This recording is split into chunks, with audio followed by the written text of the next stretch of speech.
Peri Peri chicken was a dish that was originated in South Africa. It was then introduced to the Western world by Portuguese merchants who were exporting chilies out of Mozambique and Angola. Its hallmark is a spicy sauce with fresh and smoky ingredients. While we don't have regular access to African Peri Peri chilies here in the States, we can get pretty close with ingredients stocked in our local grocery stores. And that is what we're going to do today. Let's go.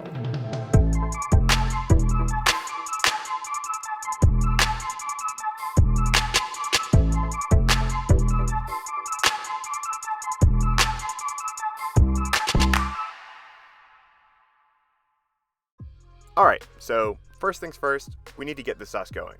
But before we get to the chilies, we're going to cook down some tomato paste. If you remember from the baked ziti video, this technique is called pinçage, and it adds a much richer tomato flavor to your sauce. You can see here the difference in color between the raw paste and what we just cooked down. Now that that's ready, we'll stem our chilies. In this case, we're using Fresno peppers. Fresnos can be found in most supermarkets. They're hotter than jalapenos. It'll help get our sauce that nice signature red color. Next, we'll chop up our shallots and peel some garlic. You'll see I'm not being too careful about the chopping here because all of this is going into a food processor. You can also use a blender if you don't have a food processor. Or, if you're feeling masochistic, I did find a video of a guy using a molcajete to break down the ingredients. So, you have options on how you want to do this, but I'm using a food processor here. So into the bowl I'm tossing my tomato paste, chilies, shallots, garlic, some cilantro stems, fresh thyme, the juice of a large lemon, smoked paprika, and yes, smoked paprika is highly recommended over regular sweet paprika, salt, pepper, red wine vinegar, and some ground coriander. Now we'll blitz this until we get a rough paste. After scraping down the sides, we'll start the food processor back up and stream in some olive oil, and you can see the sauce change into that nice orange-red color. Now, I like a chunky sauce, so I'm stopping here, but if you want something smoother, you could definitely process this further. Now that that's done, we can start working on our chicken. Now, it's more traditional to do a bone-in, skin-on chicken leg, or even to spatchcock a whole bird, but honestly, I hate working around a chicken bone on a plate, and I thought skewers would be a fun take on this dish. So I chopped up some boneless, skinless chicken thighs. You're welcome to use breast, but I like thighs because they have more flavor, and they forgive me if I overcook them a little bit. And why not invite more forgiveness in your life, even in your cuts of meat?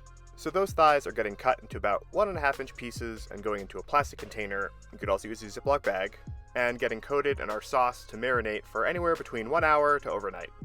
I like to pour all of the sauce in with the chicken, but if you want to, you can reserve some for the table. That's totally up to you. When we're ready to cook up the chicken, place the pieces onto the skewers.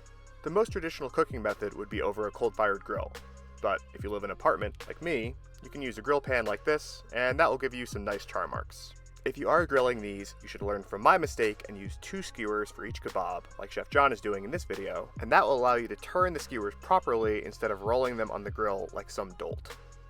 Even with a grill pan, this process can get pretty smoky, so you could also just throw these into a 375-degree oven for about 15 to 20 minutes, or until the internal temperature reads 165 degrees. And there you have it, your own homemade Peri Peri chicken.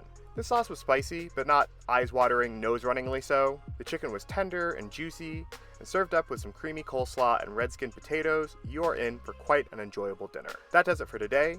Please remember to like this video and subscribe to my channel, and I'll see you next time.